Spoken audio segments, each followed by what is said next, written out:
We have built an incredible team here this year with the Miami Marlins and MLB The Show 25. Now, back-to-back World Series champions. This team is on top of the baseball world. And it's been a fun journey the entire way, from building this team up to eventually winning that first World Series. But I think there are still a few stories to tell, a few to conclude as we push forward. And today we're going to go through another off season, get into 2034. I don't know if I'll stop to play as much now with back-to-back World Series wins. I know we got some more work to do to ultimately reach the end of our journey, which probably won't happen until Hank Holder hangs up his cleats. But he's only a 24-year-old baseball player right now with 7 years of Major League experience. So we're coming off our third straight World Series appearance and second consecutive win.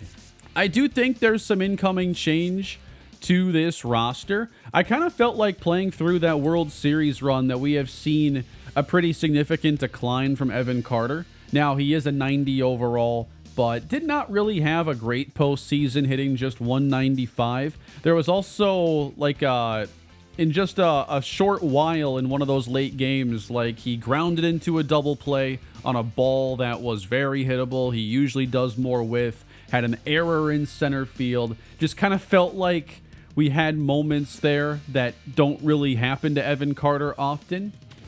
I'm also looking at left fielder Connor Norby, and with him now reaching free agency here in just a moment, legitimate questions about whether or not he returns and what his role would be.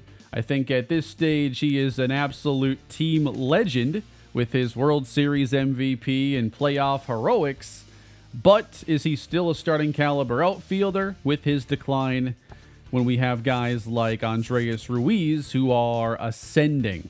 We're probably going to move on from Freddie Peralta as he is down to a 77. And something I have to keep in mind a bit more in these series is that when I'm signing a veteran player, I have to kind of factor in projected regression over the course of that year. And you see players often lose 4, 5, 6 overall, especially if they're having a down season, even a slight decline like we saw from Freddie Peralta. By the time the postseason rolled around, he was only a 77 overall.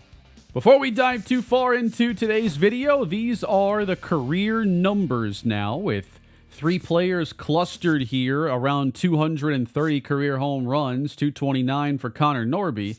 Hank Holder has 179. Evan Carter is a 60.1 WAR player. Hank Holder 44.6. Freddie Peralta has 155 victories. Cool to see Noble Meyer have 70. I mean, that's a significant amount for a guy who was not in the rotation when this series began. Freddie has over 2,500 career strikeouts. Kyle Harrison, 1,500 plus to go with a pair of Cy Youngs.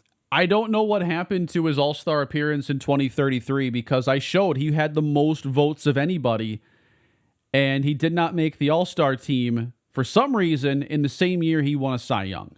One of the storylines I'm kind of looking at as this offseason gets underway is where the MVP ends up going in free agency. Darryl Ingram is about to test free agency. Unsigned, he was making $33 million during his final arbitration year. He becomes available. Are we going to be in on Darryl Ingram potentially today? I think we'll have the money to consider it. And, questions about the future of this outfield. So with that, everybody, we're going to dive into the offseason, try to move very quickly, and take another bite out of the remainder of this experience. Thank you for all the feedback. Been seeing so much support, and it seems that you guys want to see me not necessarily just sim to the end quite yet. You still want to see some action in the series. You want to see the management and everything. Well, one thing we're going to see here is Shohei Ohtani making it to the Hall of Fame. Just under 500 career home runs. Come on, Shohei. Come back for 1 year. Sit on our bench. Hit 9 home runs. Win another ring. We have $200+ million in available budget and these 6 free agents to think about. For right now, the only offers I'm making are to Mason Miller and Kyle Harrison, who I'm offering a 2-year contract to. If there's anything I'm still trying to get better at late in this series, it's how I handle players who are up for arbitration. Last year, I got burned badly when Noble Meyer won his arbitration hearing and ended up making like $14 million. So in some of these cases, I'm actually offering a 1-year deal alongside players where I think there's a chance their salary jumps significantly in arbitration. And I know like it doesn't matter much in this series, but in the future, I would like to not like suddenly be surprised when a player makes a bunch more money than I expected, because I could run into having to save a bunch of money suddenly in spring training, which would get super messy. But basically, Doug Butcher, I think he made like $6 million last year, and I'm offering him 10 on the contract here because I just think after an all-star season, you know, his third in a row with that production, that an arbitration hearing could go his way in a big way.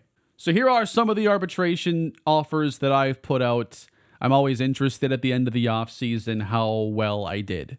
We've hit free agency, and indeed, Darrell Ingram is the #1 available player, looking for an 11-year deal over $40 million a year, casually requesting just under $500 million. Our budget right now is showing right around $100 million. I gotta put Darrell Ingram on our board, at least to see how interested he is in Miami. It does appear that both Kyle Harrison and Mason Miller accepted the contracts I offered them. I went a little bit above the demand because I don't often get these deals done before free agency starts. So I am going to have to fill one of our starting pitcher spots with the departure of Freddie Peralta. But I think we've gotten close where Romeo Stevenson is pushing for that chance at the majors.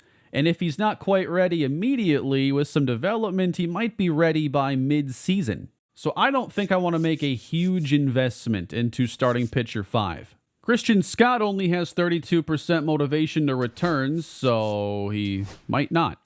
Darrell Ingram is showing 57% interest in coming to Miami. Edman Vina, on the other hand, another outfielder I was looking into, not interested at all. And, you know, I feel like if I want to add a player there in the outfield, you know, Ingram, obviously an MVP, I'd have interest. But like a mid-tier player, I feel like as we continue managing this team, platooning Andreas Ruiz with Edgar Batista might be the route I want to go instead. Batista's been waiting, man, a long time. Drafted back season 3. We're about to enter season 10. And we finally have him in a place where it looks like he can join the big league roster. He's already been on the 40-man. So do I want to add a veteran or get Edgar Batista playing time? I think that the two best options are to play Batista or to trade for somebody like how we traded for Gary Brady. But with this potential at 98 for Edgar Batista, I think we have the answer right in front of us. I'm going to add him to our major league roster right now. I think I have to make my offer here to Darrell Ingram at 65%. I don't think I'm going to 11 years, though, is the thing. Like, if he starts regressing after 10 years of MLB service, those 6 years could be like Albert Pujols' final years in Los Angeles. I have to offer at least 9, though. Sure, let's go 9 years, $45 million. What does Darrell Ingram think of that? A decision has been made. No way. Did it just happen? We have signed Darrell Ingram? Are you kidding me? We've paired him up with Hank Holder after all these years? 9 years, $45 million. The Marlins are ruining baseball. Holy cow. I can't believe that worked. I had to go for it, right? I didn't think he'd take that offer. Darrell Ingram has joined forces now with Hank Holder. And everything I said earlier about Andreas Ruiz, I think now applies to him being the long-term center fielder. Evan Carter entering the last year of his contract. You know, we'll see if there's a significant decline. I mean, he's a 90. There's a ways to fall. I think Batista becomes the 4th outfielder. There, you wanted some excitement in this video? You've got it. Darrell Ingram on the Marlins. So we've got to see a little bit of that here in year 10. I don't think I'll spend a lot else, though, in free agency. I might offer on a reliever or two. But as you can imagine, that just ate up a lot of money. It's the end of an era, unfortunately, as Connor Norby has just signed with the Milwaukee Brewers. But they were still willing to give him a really good 4-year contract. I don't think that would have been a great deal for us to hand out. We lose Connor Norby following a bounce-back season, as I anticipated further regression. I feel like that's my heel turn there. I let the World Series hero go and a series legend leave so I could go sign Darrell Ingram. What have I become? It's the Rule 5 draft. I don't know that we've lost anybody the entire series. Shockingly. I must not have room on my roster. That's okay. Dude, what does it take to sign some of these guys? The Rangers want to offer us a trade. They want Charlie Green, our second baseman. He's not seeing the majors for a decade, probably. 58 overall. They're offering us a shortstop prospect that has deep potential. Really going to have to think on that one, guys. We have a new reliever in Victor Medeiros. Was looking to add maybe one veteran, but I anticipate having to make our bullpen a lot younger in this next season. I didn't want to bring back Chris Bubich at age 36. You know, I didn't want to bring back too many of the older relievers. But Medeiros is a high strikeout guy whose advanced numbers show some stability that his surface numbers don't. As a reliever, things can get kind of tricky there year to year, even if he does pitch a lot of innings. But I might have to now use a lot more of the farm system developed relievers, especially after signing Ingram. I had interest in Dylan Lesko, but I couldn't offer him a 1-year deal, so he ends up getting a much better deal than I was ever going to offer. Good for him. Morlando just cooked us again in the arbitration hearings, getting an $8.5 million salary. That's up $3 million from last year. Joe Brown is going to lose this battle to us. He had a bit of a down season. Angel Martinez, we win that battle. Brian Ariano is going to make $2 million. That was my offer. Termarr Johnson wins in the hearing, and he gets a worthy raise that he should have gotten the season prior, honestly. Then Kenny Norris, you know, not even sure he's a major leaguer right now. He's kind of lost his edge. That's all the hearings. I must have been successful then signing Butcher and avoiding arbitration, which is probably good for us. Because right now we're sitting with $34 million available in budget that I think is a decent cushion to have as we've reached spring training. This may be the greatest 1 through 5 that I have ever seen. Where am I hitting the MVP Darrell Ingram? I got to hit him and Holder back-to-back, I think. And then I think against the lefties, we just drop Carter and put in those 3 lefties, or 3 righties all in a row. I'm going to add Romeo Stevenson to our 40-man roster and give him the chance to make the big league roster. Stevenson struggled in his first spring training. Is he ready for this now, or do we need someone to hold it over for a little bit? We are going to make a trade here with the Rockies, as Aubrey Fenner is out of options, and I just don't see him succeeding, but he has a good potential and overall. I'm not going to ask for a ton in return, but I'd like to add a 5th starter in Jorge Calero, a lefty who, even at C potential, has reached 80 overall, so he's basically maxed out. Low strikeout lefty who does have a 2-year track record of getting outs and good production while playing as a Rocky starting pitcher. So, a small investment while we continue to develop Romeo Stevenson. I'm sure he'll be in the rotation at some point, but now we have another option and he can develop. I think my plans with Edgar Batista are going to be put on hold a little bit now. I'm going to put him at AAA. I would have to do something with Ruiz if I wanted him on the roster, and I don't feel like trading him quite yet until there's maybe something more obvious that I need to pick up. I think we're going to make Robbie Parsons the closer now. He's 26 years old, coming off an absolutely elite season, and Mason Miller did have a bit of a step back last year, and I would expect, further regression, while Parsons is only 26 and shouldn't be regressing. So we are going to let Parsons close games. The bullpen does now feature Victor Medeiros. We have Benny Piazza, who's now making it as a middle reliever. So a couple changes there. Jorge Calero in the rotation. Darrell Ingram is the new face in the main roster. And then on the bench, Paul Byrne is the backup catcher, trying to develop into the Logan O'Hoppe successor. O'Hoppe now, last year of his contract at 89 overall.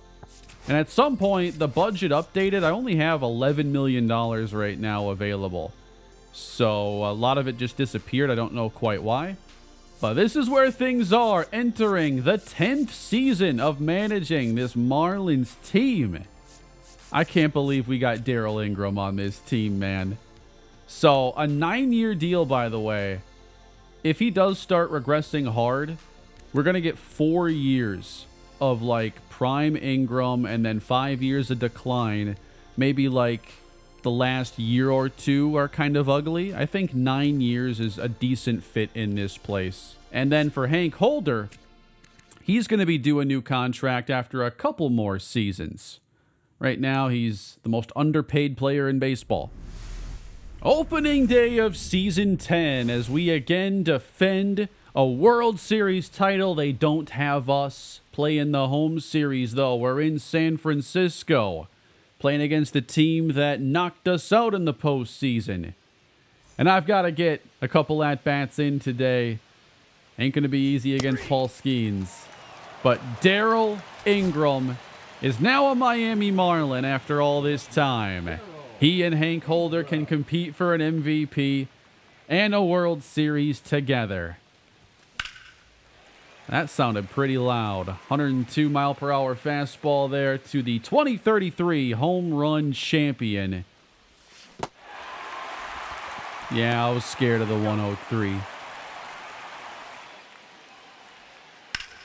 Uh-oh, this one is drilled by James Tibbs way back there. Oh, what a catch, Darrell Ingram.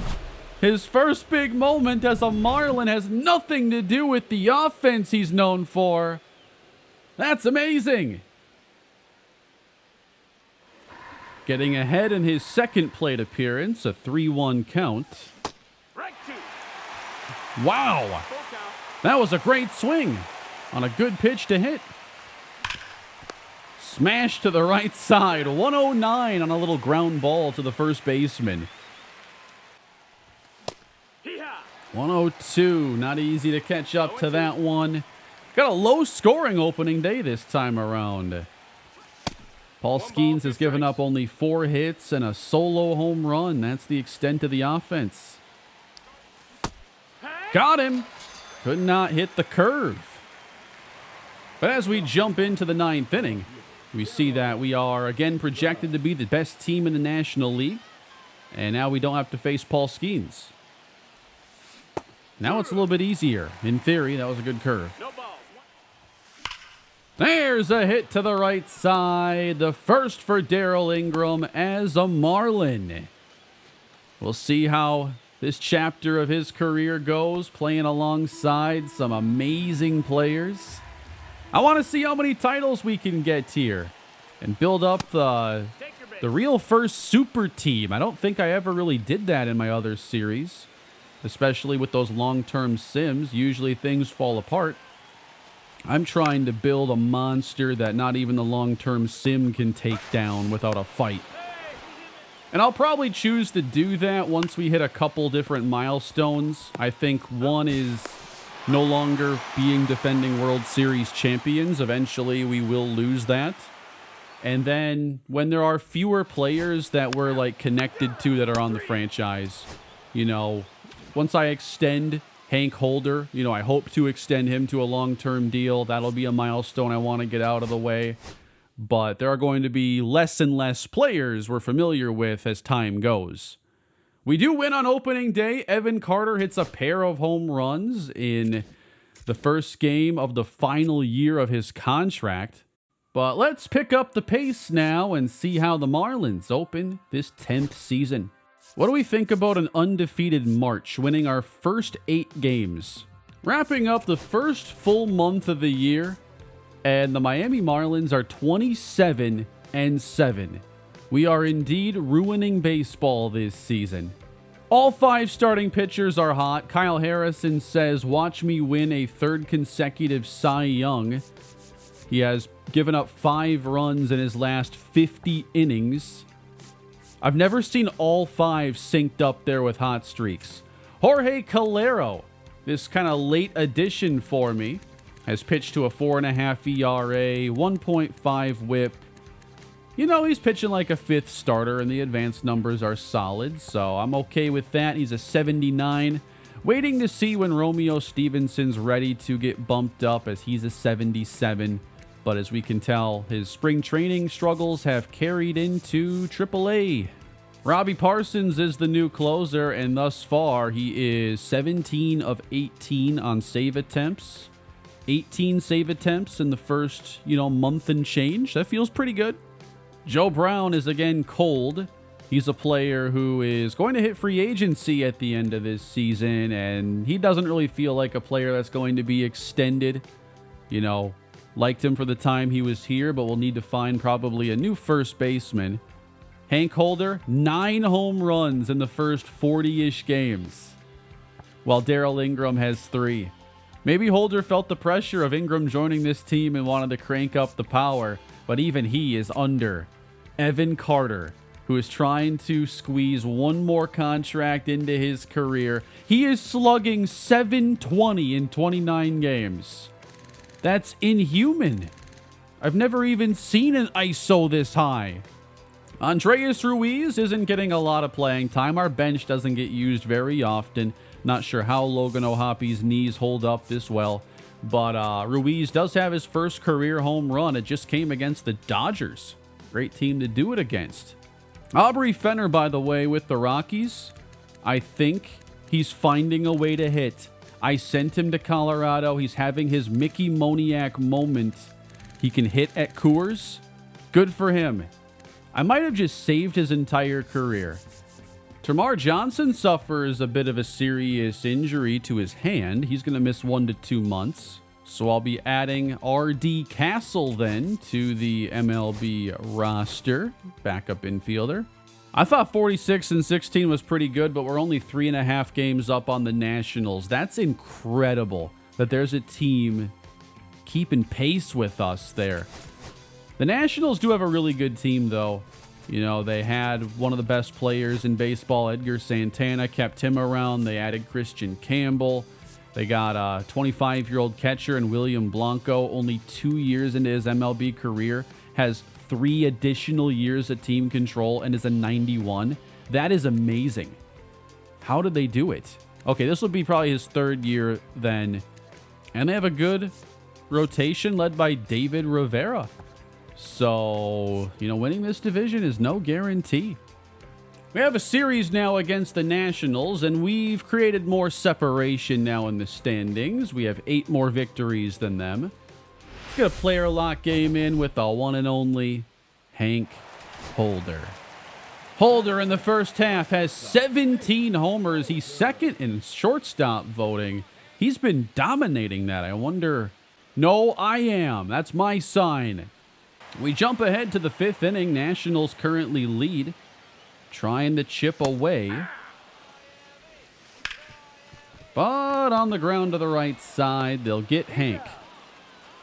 Running out of time late in this game. It's 5-2. There we go. Into right field. Base hit Hank Holder. Next up, Gary Brady. And he's going to send one to second. They'll get him. That brings up Darryl Ingram, hitting .269 on the season. Surprised his home runs have fallen. He has only 8 so far. We're over 50 games into the year. Over 50 wins into the year. Could not connect there. Fastball got Ingram. So we have Evan Carter, who has 16 homers on the season. And he skies this one into foul ground. We fail to rally as the Nationals score a win. I'm noticing we have a couple pitchers who are struggling now. Looks like Jorge Vizcaíno's ERA is dangerously high. Let's jump into a little Darryl Ingram player lock now. Trying to get some swings in, hoping we can end up getting some hits. Bottom of the second. We'll let that one go. 51 and 31. This Nationals team ain't going away. No! How come Johnny Grieve is drawing trade interest? What's going on in Los Angeles?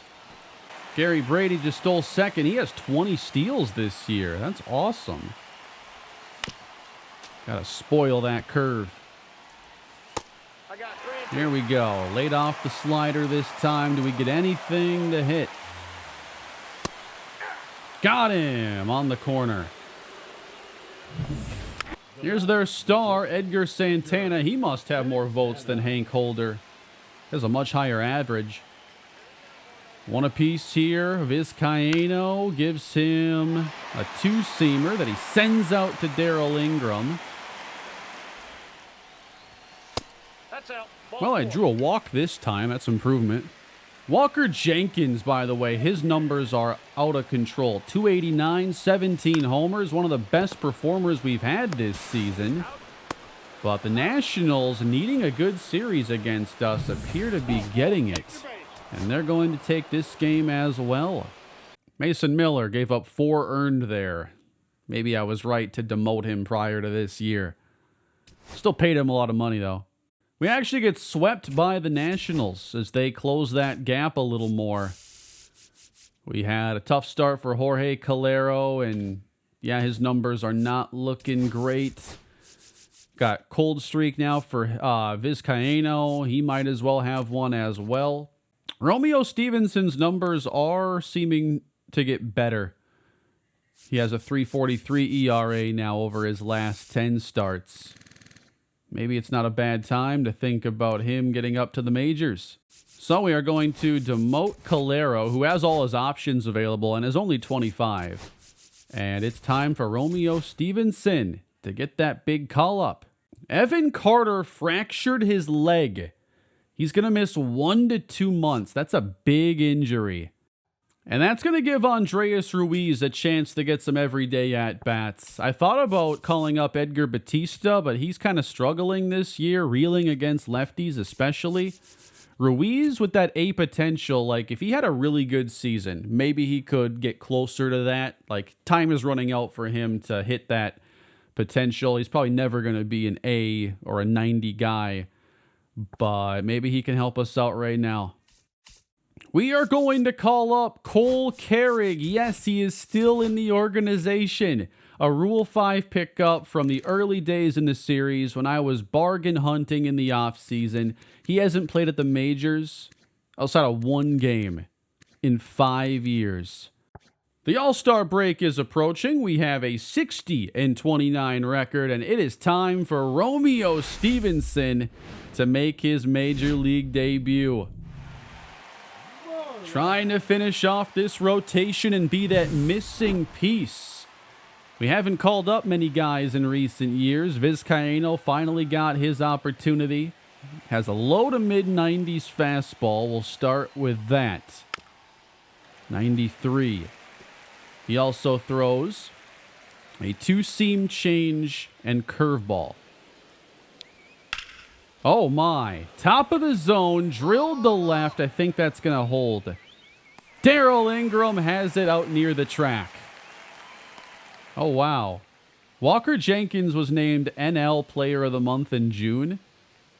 But Marcelo Meyer was the Player of the Month in the American League. I didn't see him ever really panning out in this series. Well, when I first traded for him, I thought that we were going to have a steal. potentially, but never even came close to that. There we go, a two-seamer in. That is his first big league punch-out. Really good change-up on the outside corner to Riley Green. Wow. Does not get the call. Stevenson gets the ground ball contact to Hank Holder, and that's his first big league inning. Doug Butcher gives him run support immediately. I love the sound of that. Joe Brown makes it 2-0. Stevenson cruising here as we move forward. He's already punched out 6 in 4 frames. Kalen Culpepper. You know, that's actually a really good segue. This series isn't over yet, but I have started to think about my next franchise. What do I want to do next year? You guys know, most likely I'm a Minnesota Twins fan. Kalen Culpepper, one of their prospects, reminds me that there's a pretty good chance the Twins are my team next year. I'm not sure there's going to be a lot of drama. You know, this was a tough year for Twins fans. I think after back-to-back franchises in the National League, I want to go American League this coming year. And given the state of the Twins and their current rebuild, just hired a new manager, the Twins might be my franchise team next year. I know I did a Twins franchise, you know, years ago on the main channel. Formats changed a lot. Teams changed a lot. It might be time for another Twins franchise. I'm not going to lock it in right now. There might be a couple more good fits. But honestly, like, I've wanted to do an AL East franchise. And, you know, are the Orioles interesting? Or was this just a down year and I'd be taking over a roster with, you know, a lot of talent in place? So I'm not sure the East has a great fit. Is Tampa interesting enough? To me, if I think American League only, White Sox, Twins, Angels immediately come to mind. But the Twins might be the most challenging considering budget, although, you know, this series showed that budget eventually takes care of itself. Strike 3 from Romeo Stevenson. I like the way he's throwing the ball. His first major league jam. 2 outs in the 6th inning. Luis Robert. Can he end this inning and make it 6 complete frames? That's foul. Got it again. This umpire's the best in the league. 0-2. And off the plate. Did not go, and the count's full. 3-2. Romeo Stevenson. Fly ball right field. Back a few steps to make the catch. A quality start. 6 shutout for Romeo in his debut. Welcome to the bigs and this rotation. Make sure he gets the win now. It's only a 2-0 game, Gary Brady. Thank you. And those 2 runs are going to be necessary ones. Wait a minute.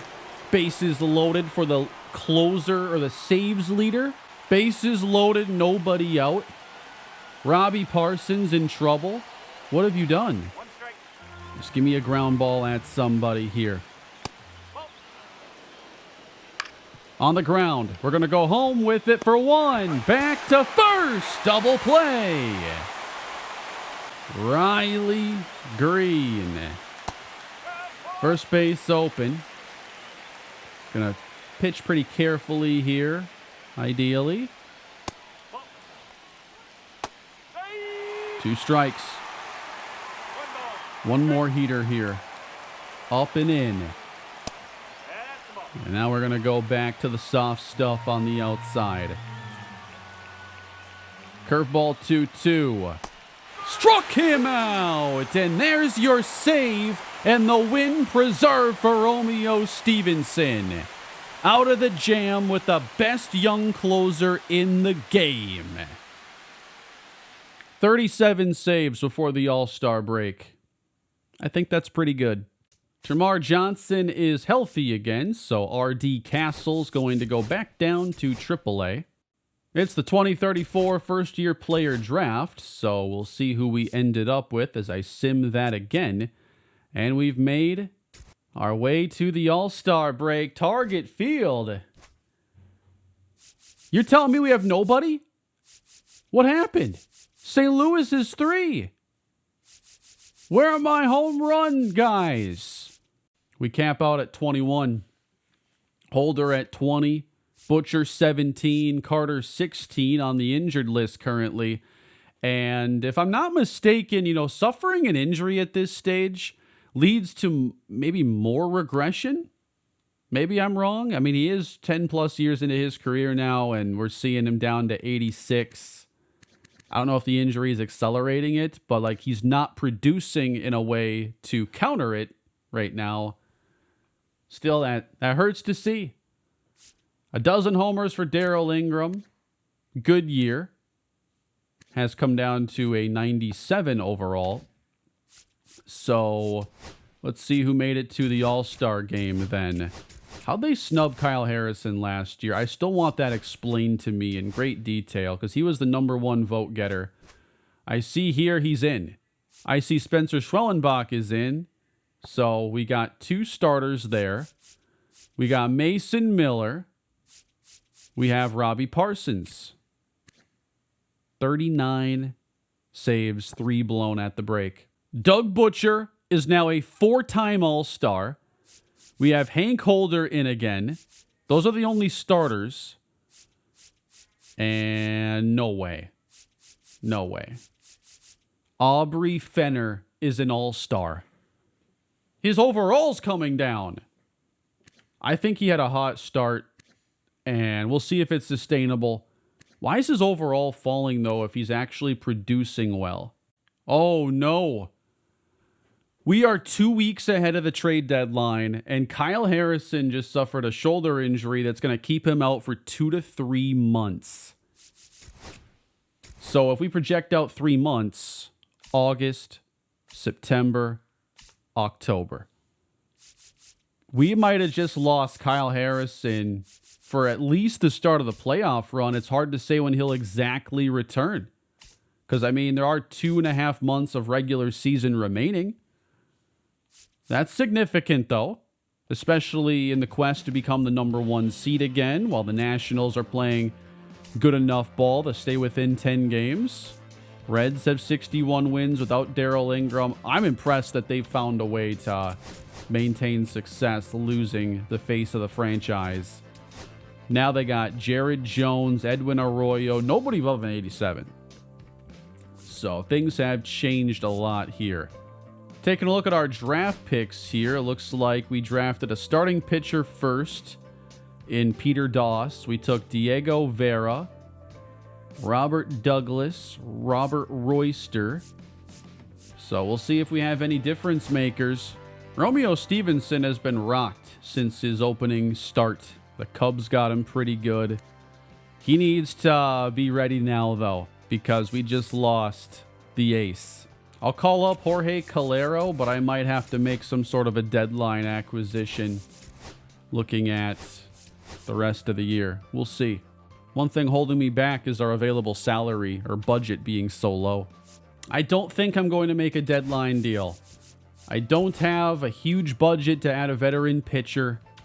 We're going to likely get Harrison back at some point. And if Calero continues to struggle, I do have a couple more options I think I could call up. Some promising prospects. It's the signing deadline, and I've been working on trying to get this second baseman signed, but he opened with 22% interest. He was the second round pick. We will sign him here at the 11th hour. Let's see if we get the whole class under contract this time. We are not. We miss out on a couple players this year. That's all right. Let's get into August now and the rest of the season. Andreas Ruiz, a 2-home run game for him. That's what I'm talking about. Got to see the young guys grow. We're missing Evan Carter, Kyle Harrison. Stevenson gave us another solid start this time around. All right, here are the draft picks then. Wow, not a great year. Only one player with even a C potential in Peter Doss, and he's a starting pitcher. So that's a miss for us. Not a good year of scouting or drafting. Evan Carter just came off the injured list, so Cole Carrig will get sent down. The number one prospect in baseball, by the way, is in our organization. That is Israel Cordova, one of my final picks of the entire series. A round 2 player, now a 73 overall. And he's getting closer. 73 overall. Should probably get the bump up to AAA to continue his quest there. Jorge Calero's struggles are going to get him back at the AAA level as the ERA gets closer to 6. And I'm going to look to call up Brooks Matsui, another pitcher that we've been developing who is going to make his major league debut. Doug Butcher homers twice in the game he makes his debut, and Matsui goes 7 frames with 1 run allowed. So we have 2 pitchers making their debuts this season, and they were both very successful. We got Hank Holder playing well. Evan Carter's back from injury. Let's see if we have an ETA yet on Harrison, who's still got 32 days of list time remaining. Tamar Johnson suffers an inflamed hip in the final month of the year. We hit 100 wins really early this season, September 6th. Some minor injuries are happening. Gary Brady just had a little one. Kyle Harrison looks like he's still going to be hurt. Let's see for how much longer now. So 1 to 6 days. He's coming back just in time. We're going to demote William Lyon. I don't think that this experiment has worked out this year. Not as good as the previous. He's been a lot worse. Kyle Harrison comes back with 4 games to go in the season. He gets 1 start in his return. And what does he do? 6 innings, 2 runs allowed, 7 strikeouts. Harrison is back. The time off might cost him a chance at another Cy Young. But we're going to wrap up this regular season, it appears, with 111 wins. We've won the division yet again and are the 1 seed in the NL. A lot of familiar teams make it this year in the National League, but notably no Dodgers and no Rockies. Arizona won the West this year. They're the only team to make it. So, Walker Jenkins ends up leading the team this year and making it to 90 overall with 39 home runs. What a huge year. I was expecting this to begin in 2032, and when it didn't happen, I was like, all right, he is who he is, still a really good player. But no, he is now entering elite territory. Got a couple years under contract. Does that say he's the MVP? Did he just win our first MVP of this series? Wow, Walker Jenkins brings it home. Hopefully not the only series he has a chance to do that in. Cy Young is Spencer Schwellenbach. So if it's not Harrison, at least it's a teammate. A 20-game winner. Just the definition of consistent. His seasons are not much different, from year to year. And that's why I went after him. We needed stability on this team. Do you remember the early years of pitching in this franchise? It was maddening how bad we were. That's awesome. Doug Butcher finishes second runner-up for a batting title. Robbie Parsons is reliever of the year with 56 saves and a sub-2 ERA. Hank Holder is the Hank Aaron Award winner after Darrell Ingram won it a couple years previously. Connor Norby wins a Gold Glove? That's more surprising than his World Series heroics. There's no way. His defense was good enough to win a Gold Glove in left as he hit 30 home runs this season. I can't even compute him winning a Gold Glove. He was a great player, but I'd never call him a great defender. That's awesome, though. Walker Jenkins wins his 3rd Gold Glove since joining Miami. And then Doug Butcher, Silver Slugger, back-to-back seasons. Hank Holder takes it at short. Walker Jenkins in the outfield. Darrell Ingram in the outfield. Now, Darrell had, by his definition, a down year, which is still an amazing season. Hitting .287, OPS of .876, 24 home runs, just a career low outside of his rookie season in terms of homers. And now we try to get this team to the World Series yet again. We're going to have to set a rotation here. I think Romeo Stevenson's going to be the 5. Stevenson, by the way, grew to a 79 overall. Opened the season, I think, as a 76. And he was up and down. Not really surprised by this. I think 4.5 ERA, 1.45 whip. You kind of take that from a rookie 5th starter as inexperienced as him. You got to start somewhere, and at the very least, he's not a disastrous player. So you've got a base. Andreas Ruiz got a lot of opportunities this year, and he became an 80. It's not a significant jump for him, and his potential dropped into the Bs. He hit .247, slugged .445. I mean, he shows that maybe he's at least an average outfielder with upside if things click. So that's still intriguing. A 1.3 WAR player, almost a 200 ISO. I think you take that. We had the best batting average as a team. We scored the most runs by far, had the most hits, doubles, most home runs, hitting .237. There's no beating our offense, and we had the best team ERA as well, even with some of the issues we had, like we didn't have a good long reliever. We had some questions there in the rotation, but an amazing back-end bullpen, a Cy Young winner, Kyle Harrison, and we get the Washington Nationals in the first round. Another meeting with them. Cincinnati and Arizona are still alive in the NLDS, while Detroit takes on Baltimore and New York takes on Seattle. The Yankees are back. They've been struggling for much of this franchise, but they're back with a good outfield of Spencer Jones, Adam Bullington. Anthony Volpe is still there. Thomas White's one of their top starters. Not sure that he's really turned the corner, but they seem to be happy with them. I got to give the opening start to the Cy Young winner.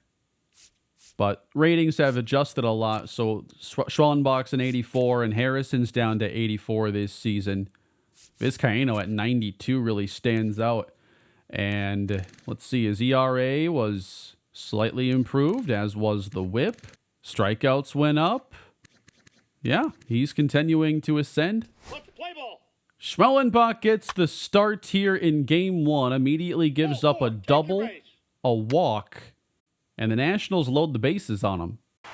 So William Blanco, the star catcher, 25 years old, has taken the league by storm, and he has a chance to break the game open against the Cy Young winner, Spencer Schwellenbach.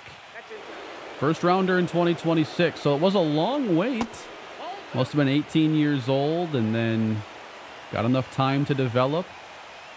10 years into this franchise, so we can see some stuff we ain't never seen before. Base hit right field. Holding everywhere. It's 1-0 Nationals. Ryan Ward, I don't want to face him. We've done this before in the postseason. Can't find a strike. What's going on? 20-game winner, veteran, and the most consistent guy. Like, that's what I point out every time, is how consistent he is. And now this is how we open the postseason. Oh, boy. He walked him on a close pitch. 2-0 Nationals. I don't want to have to pull him here in the first inning.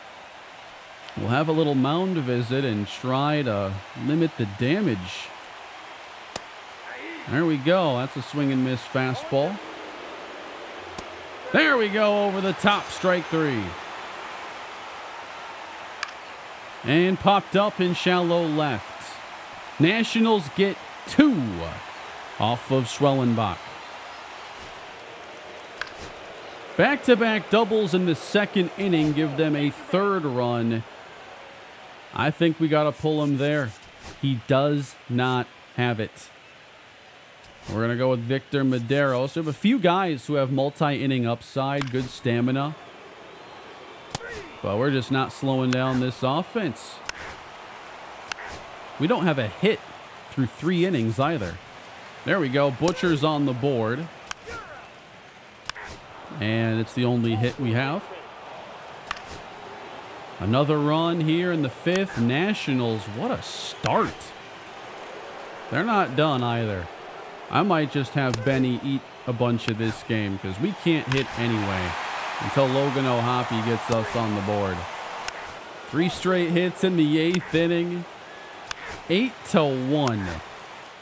I don't think anybody for us is going to have a good stat line. Home run, Gary Brady. Now we're only down 6. Double from Evan Carter, and that's the game. So 8-3. Nationals unleash the offense from the very beginning against the Cy Young winner. That's a huge win for them. And David Rivera, their ace, just went 8 1/3. Talk about some early pressure here in the postseason for the Marlins. Kyle Harrison gets game 2. We need him to settle this down. And we face the minimum there to start. We need to get some runs going now. And it's Darrell Ingram. 1 on here, 2 down in the 1st inning against Richard Castle. Skied it and just missed. Flied out to right. How about this chance? Bases loaded now in the 2nd. We had 2 singles and an error. Trying to make him pay is Logan O'Hoppe. Swung through a 2-seamer down the middle. And a drive to right. Opposite field. And you gotta be kidding me. 1.3 feet outside the foul pole. No. Thought I was starting to see him better and then wave at an awful pitch like that. Bases loaded, Doug Butcher. Rolled over. And the inning comes to an end. The Nationals get on the board on a Ryan Ward double. He gets us again. Part of this order is just not doing much of anything. Santana just went yard. Their superstar makes it 2-0. And now 3-0 on the Montgomery double. 1st and 3rd now. We're bottom 4. Double play Joe Brown. Pop up, we get nothing. More squandered opportunities. Home run. Doug Butcher gets us on the board. Brady with a single. And now the MVP. Walker Jenkins, bottom of the 5th. To the right side into right field. Base hit. No, I thought that was going to be high. Strike 3 looking. It's still a 1-run ball game. We've gotten more out of our starter this time. We'll make a pitching change here and put in Miguel Carrera to face Santana. And he'll get him. 2 more on, bottom 6. We need some big hits from the big bats. Hank Holder's up. We had 10 hits, too, and only 2 runs. 7 left on base. Holder getting ahead, 3-1. And a drive to right center. That's what I'm talking about. Let's flip this game. Holder to second. We tie it and have taken the lead on the clutch Hank Holder double. 4-3 Marlins. Brady rips one deep left and run down. But we have taken the lead. Top of the 8th inning, 2 down, but Edgar Santana faces Mason Miller. Now the setup man in the 8th inning, he holds back. There's a fastball he dumps into right field, and they will have 1st and 2nd. We're going to go fresh arm then. Here is Brian Ariano coming off of another excellent season. Been trying to develop him into maybe our future closer, but Parsons kind of took that spot this year. Good curve. But I knew we had to have some good young talent in this pen. Ariano and Parsons gives us two guys in their prime that are two of the best. 2 strikes on Christian Campbell with 2 aboard. He struck him out, chasing the slider. Doug Butcher, fly ball center field.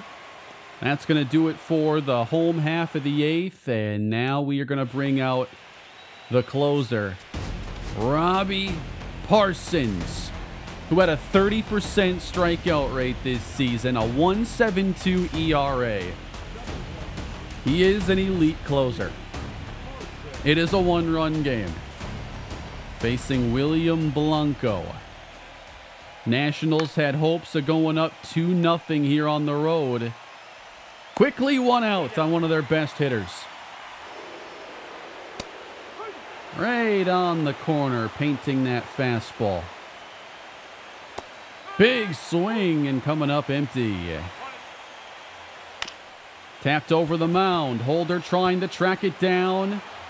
It just took way too long, and it's an infield single. Braden Montgomery now into right field. Gold Glover. Walker Jenkins has to let it bounce. And suddenly first and third for the Nationals. With the bottom of their order mounting a rally. Ryan Ward, of course. Of course, it comes down to a guy that's burned us in the past. 1 for 3 on the day. Missed over the plate. Can't do that too many times to this guy. Up and in. 2 strikes. Curveball got him. Who knows where these pitches are going, but they can't hit them all. Jose Gomes. Up to him. We don't want to face the top of their order again. Gomes trying to extend the game. He rips it, and that is foul. Fastball ripped again. Trying to pull it down that line. 2-2. Slider, strike 3. He got him. And preserves the first Marlins postseason lead or win of season 10. It's pretty fun to go through these final years like this. Not playing too much during the regular season, you know, trying to get a few at-bats in here or there. It's tough, though, because, like, you know, you're not going to get a hit most of the time in baseball. The most likely outcome in most situations is an out. And so I'm not getting a lot of regular season highlights for y'all, but it's fun to get into these playoff games because this is what it's all about. Noble Meyer gets game 3. He's not a 5-starter anymore. And look how fast we're starting today. 2 aboard. Give me Darryl Ingram. The bat's feeling better. We're in Washington now for a couple games. Trying to take a 2-1 series lead today. Out in front and rolled the splitter. Ingram doubled up. What am I, like 0 for 12 with Ingram today? This is getting out of hand. On the board, a Termarr Johnson triple makes it 2-0. What a beautiful day for postseason baseball. Darryl Ingram, top 3 with his best friend, Hank Holder, on first. Into center. It's going to land and move Hank Holder over to third base. There we go, Darryl. Here's your MVP, Walker Jenkins. That's to left. And we're tagging. You got to throw a perfect ball. And he did. Not the hardest throw to make. I'll challenge pretty much anybody with Hank's speed. A run scored by the Nationals on a Christian Campbell single, and now the bases are loaded for Ryan Ward. 56 pitches in for Noble Meyer. I say we make a change right now. In comes Miguel Carrera as we try to hold this lead. Not able to hit either of the first two, though. 2-0. And now we really got to throw a strike. All right, there's one. 3-2. Ward! Oh, that was a great pitch. Ended up there in the lower third. We try again. Ryan Ward swings and misses. Inning over. Home run, though, in the fourth. Left on left with their 8-hitter. And then Victor Medeiros enters to give up a double to Seaver King. And it's 3-2 Nats. Now 4-2, a double from Santana. But a double and single quickly get us a run back. Holder strikes out. Holder just had a 2-out single in the 7th. And that's going to give Gary Brady a chance at tying this game. Clutch late offense got us the win in Game 2. Can it do it again in Game 3? Gary Brady down the line! That's a game-tying hit! On his way to second. And we'll have 2 in scoring position, evening things in the 7th. Forcing another Nationals pitching change. And here's Darryl Ingram. Oh, on top of it into left field. That's going to be 1. We won't run on him this time. 5-4 Miami. Back-to-back hits. Actually, 3 straight. We got Holder, Brady, Ingram, and now we've turned this game around. Oh, and here's the MVP. We have ruined baseball. And Jenkins sends it to the gap. You're not getting that. And here comes the offense. We're going to have Jenkins, and the run scored. Kind of screwed that up. Wasn't sure if I'd have to draw a throw or if the throw would go home and I could get to third. We're going to take that, though. 3-run lead. Robert Gasser in the 8th inning gives up a double to Ryan Ward. Nationals get a run back. To right field, Darryl Ingram has another hit in the 9th, sending Hank Holder to third base. When it's been a while since I've played, my swing's usually a little slow. I get into the bad habit, even when I'm not taking breaks. Kind of did it there, of trying to track the ball for too long. When all you can really do is just read it out of the hand, try to pick up the movement best you can, and you got to make your decision instantly. Got him! Good changeup. 2-run lead as we go bottom 9. And they're again going to have to deal with the best closer in the game, Robbie Parsons. Getting in front of Seaver King, and we're going to face the top of the order this time as compared to the bottom in the previous game. 0-2. He got him on the curve. Robert Lewis, late at 96. Parsons 1-2. Oh, that's weak contact. Past Brady, but Holder's there. It's out number 2. Eddie Santana versus Robbie Parsons. Ooh, dangerous. They've got to get a base runner, though. Can't save the game on one swing yet. Oh, man, that curveball's nasty. They never swing it that bad of a pitch. 1-2 from Parsons. He struck him out on a perfect pitch. You can't throw it better. 2 games up now. 2-1 in the NLDS.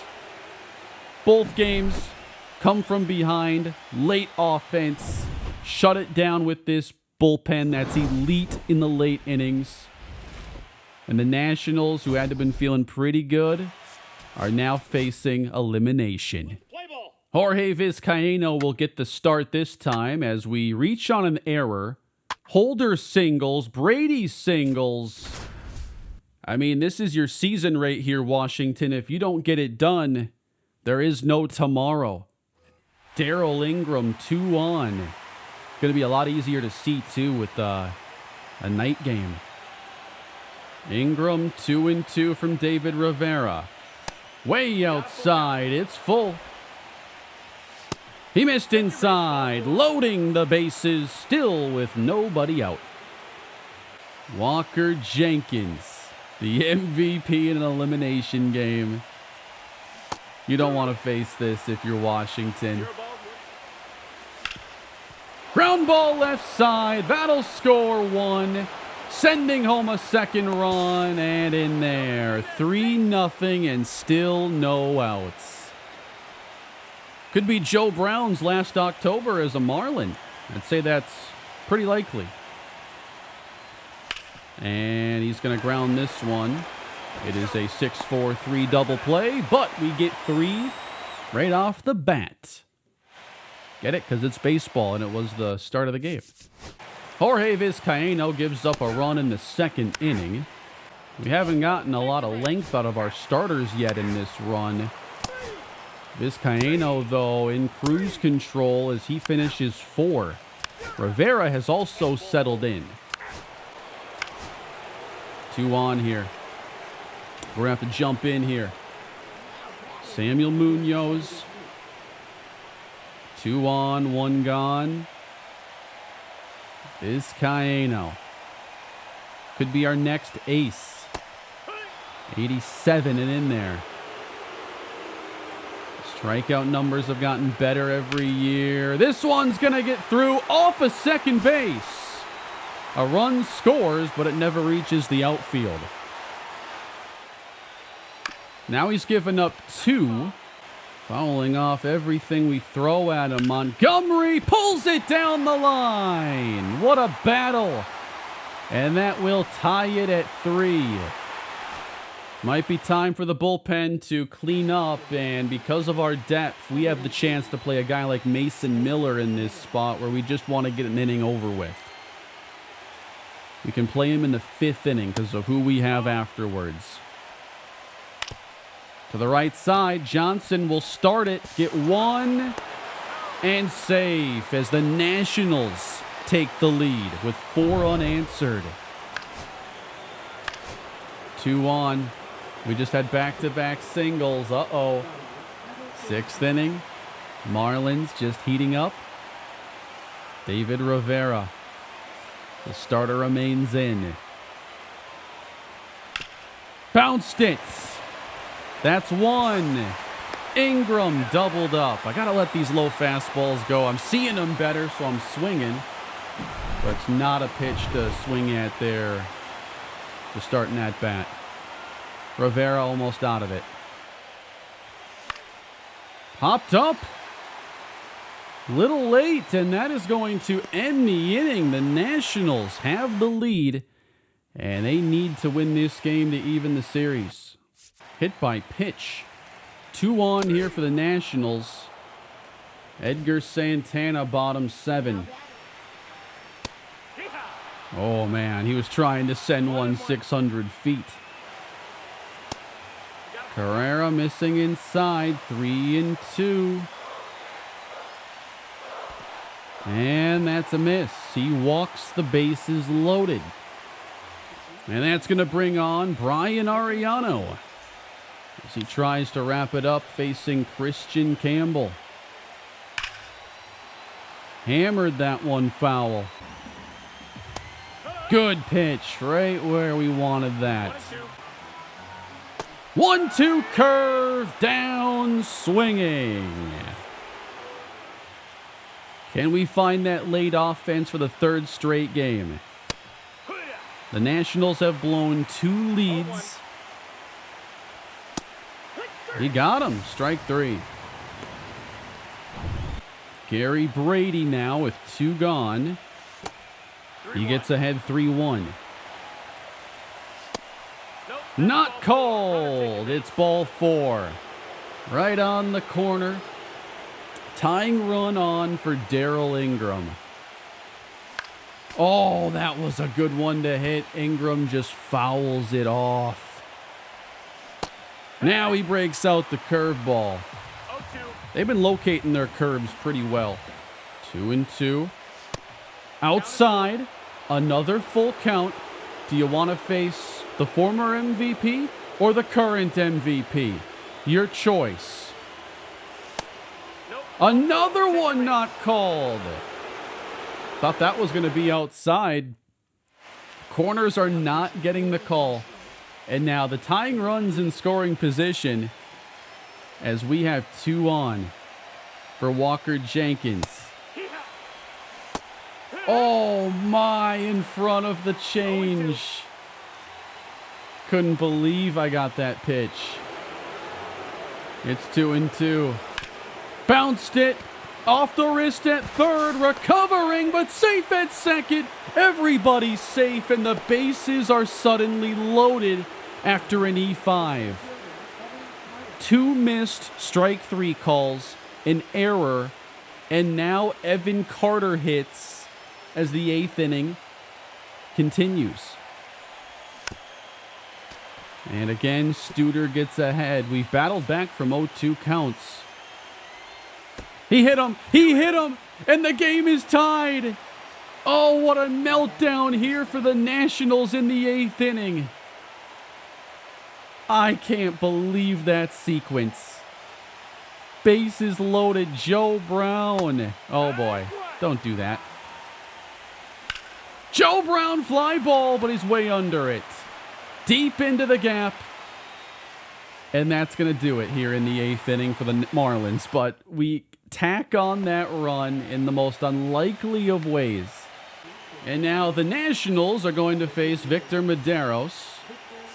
And they have 2 on, 1 down. Bottom of the order again. So didn't do much in free agency. Just signed the MVP to a big, $400 million contract is all. And then this guy, Victor Medeiros.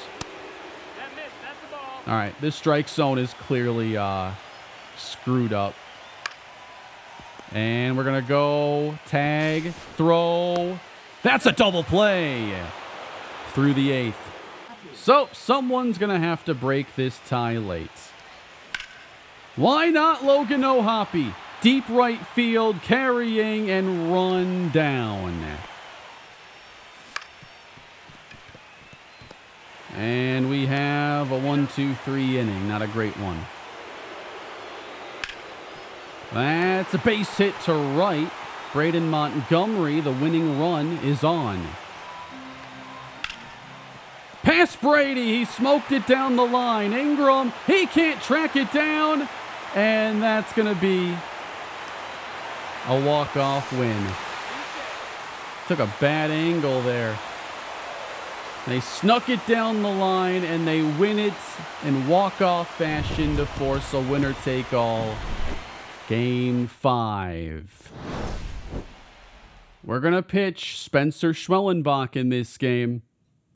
After he disappointed in the first game of the NLDS, season on the line here, someone's getting knocked out. Champions on the ropes here. Walk Seaver King, single to Lewis, and he somehow got out of the inning. Fly out, double play. While we will get a double. Brady walks, and the MVP grounds out. First and third, 1 down after an error. And then the bases are loaded. Schwellenbach again finds himself in serious trouble. The Cy Young winner has not enjoyed a successful October. Oh my, up the middle, Johnson, quick underhand flip, double play on the throw from Holder. What a huge bailout double play. Double for Holder. Single for Brady, and we score first. Uh-oh, hit by pitch and a walk. All right, Schwellenbach does not have it in this game either. We're going to go to our bullpen. Kyle Harrison's going to be available. 2 in scoring position with 1 out for Miguel Carrera. And that's going to be dumped down the line, or dumped into right here. They want to score 2. Jenkins throw in time. Very aggressive run there by Matos. He'll stay 1 apiece. And it's a pitcher's duel going late into this game in the 7th inning, 1 apiece. Victor Medeiros is on the mound. There are 2 on for Edgar Santana. He's chasing that slider a foot outside. And it's in there. It's Ingram who made the catch. Christian Campbell rips a curve. That's down the line. Ingram in the corner. He's got it. They're waving the runner. Holder, strike. Nails him at the plate. But the Nationals have just taken a 1-run lead. He hung the curveball, paid the price, and now we trail. The closest anyone's gotten to eliminating us in a long time. And this is a key inning for us, given the heart of our order. Will hit now and isn't guaranteed to hit again. Holder 2-2 into center. That's a hit. And here is one of the biggest spots for Darryl Ingram in his first year as a Marlin. Bottom of the 7th. Hank's on first. That's driven to center. It's a rocket. Way back. It's gone. Go ahead, homer. Darryl Ingram in the 7th.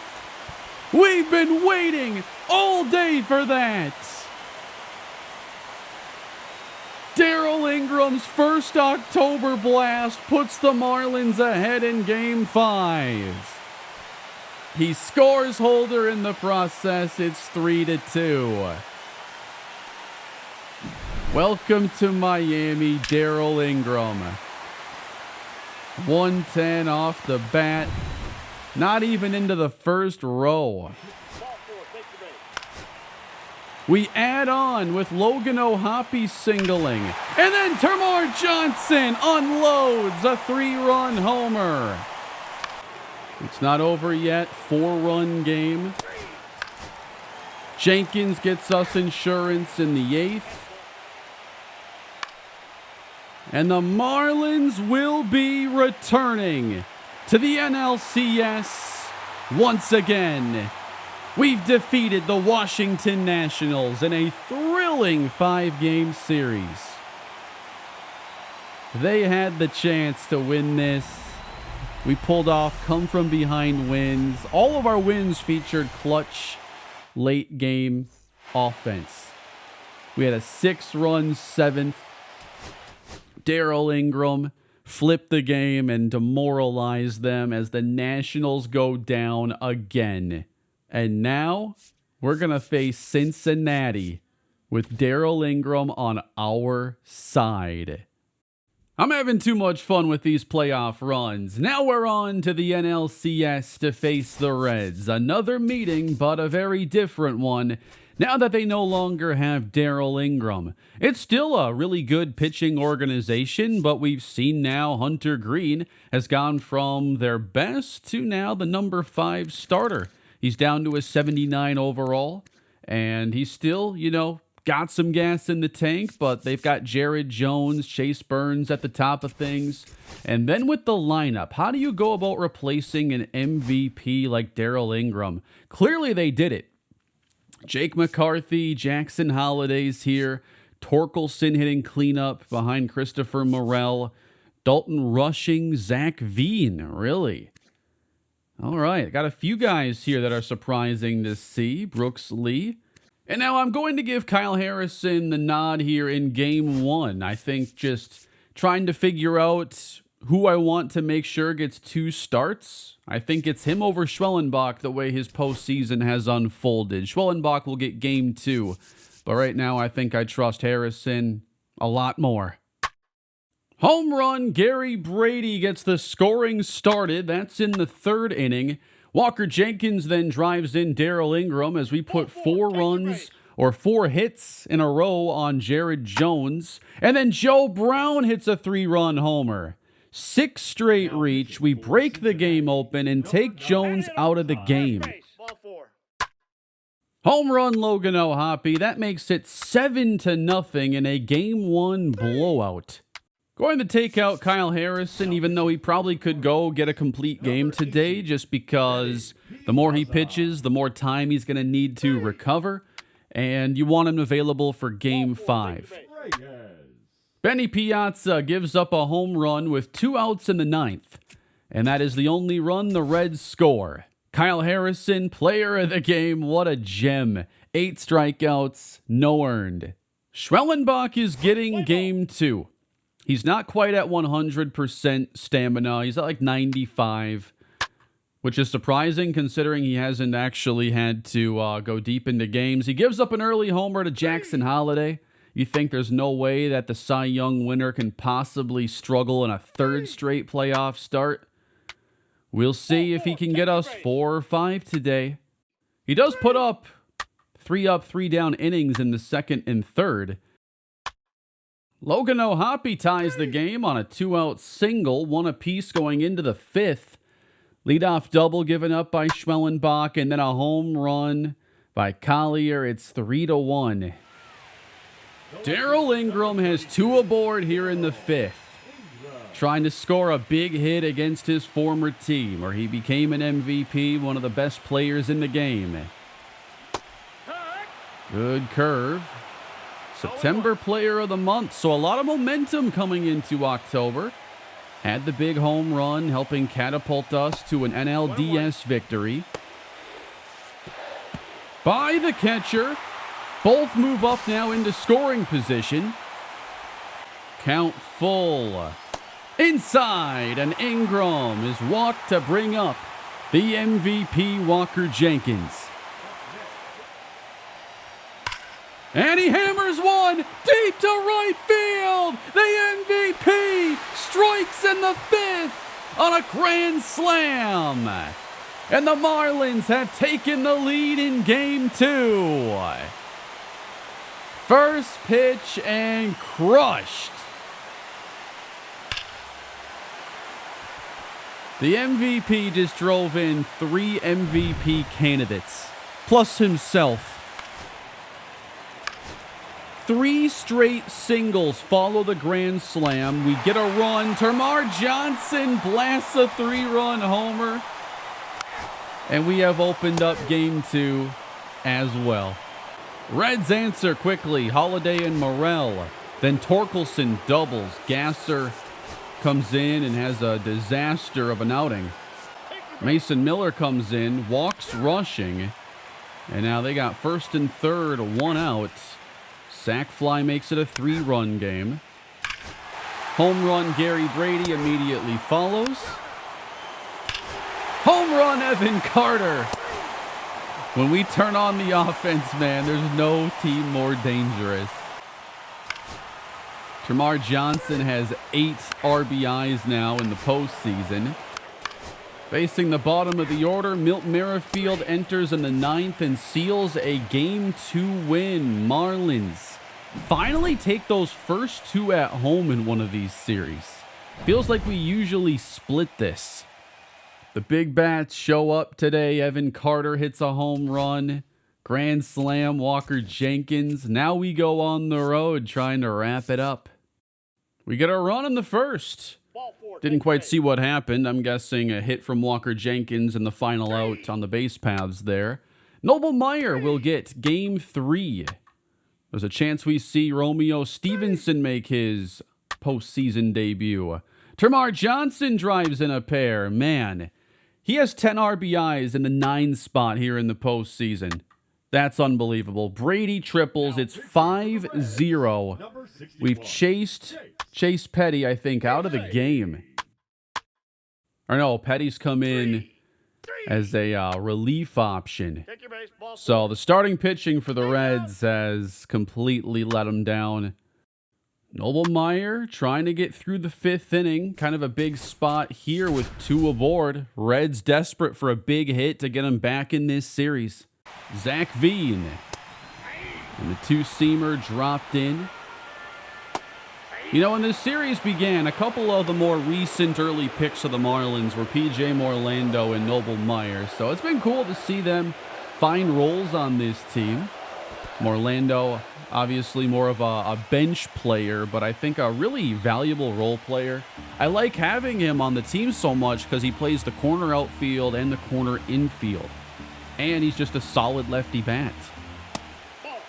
Trying to take care of Veen now and send us to the 6th inning. Myers' 80th pitch is just off the corner. 3-2, fastball popped up. Gary Brady is over. And Meyer finishes the 5th, allowing just 2. Cincinnati trying to avoid going down 3-0 in the series. Already up 2. Marlins have 2 on for Darrell Ingram, top of the 9th. And they'll manage to keep him from doing any damage as we go bottom 9. And making his first appearance of this series is going to be Robbie Parsons. Grounder slowed down by Joe Brown, and he's unable to recover in time. An infield hit, Edwin Arroyo. So the Reds will get the top of their order. Chasing McCarthy. He chases the curve, and it's out number 1. Parsons is just disgusting, man. He feels so good to use in this game. Got away from Ohapi, and now he's going to recover. That's a mistake. Out on the base paths here for Arroyo. And a 2-2 count on Holiday. But it's us celebrating this one. A 3-0 lead in the NLCS. Marlins looking for a 4th straight World Series appearance. Parsons gets player of the game, saving the day here. And we go on now, game 4. Home run, Hank Holder in the 1st.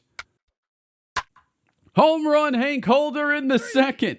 And it's 5-0. Home run, Evan Carter. Bring out the brooms, everybody. Home run, Evan Carter. Home run, Darrell Ingram in the 9th inning. What a way to send Cincinnati home for the year. That's your ball game. 10-0. A very smooth series win. We get an entire week to see who our opponent's going to be between New York and Detroit. And it's the Yankees, who have now been rebuilt and match up with us in the World Series. Thomas White pitching in Game 1. That's incredible. We've made it back to the World Series. Kyle Harrison, he gets Game 1. Jesus Sanchez is on this team, by the way, so there are a couple familiar faces. Home run, Hank Holder. He doesn't waste any time. Ball 4, take your base. Oh, my. Thomas White, I don't know if he stands a chance in this one. Joe Brown just loaded the bases. Can't cash in any further, but a good start off of Thomas White. Home run given up by Harrison, though, to Anthony Volpe. 6 silver sluggers for Darrell Ingram. That's pretty incredible. Wow, that's an elite pitch from Thomas White. That's the start to the at-bat, by the way. 0-2. Got him on a changeup. He'll never throw a better at-bat in his life. Credit, though, to Thomas White for settling things down. It didn't look good there for him in the 1st. And now Kyle Harrison, he's getting into some trouble now. As we go into the 5th inning, it's Anthony Volpe, 2 on, nobody out. Not many pitchers I'd rather have in the game, though, than Kyle Harrison. Gotten real comfortable pitching with him in this series. He's a really good fit. Induces a lot of soft contact, has a good circle change. Here's a line drive into center. Fastball, a little bit more up than I wanted it. And that's going to tie the game 2 apiece. Jesus Sanchez. A Marlin when the series began. He'd go on to really have a great career in this series. Sanchez got to be in his mid-30s here. 36 years old. And his hitting ratings are still very solid.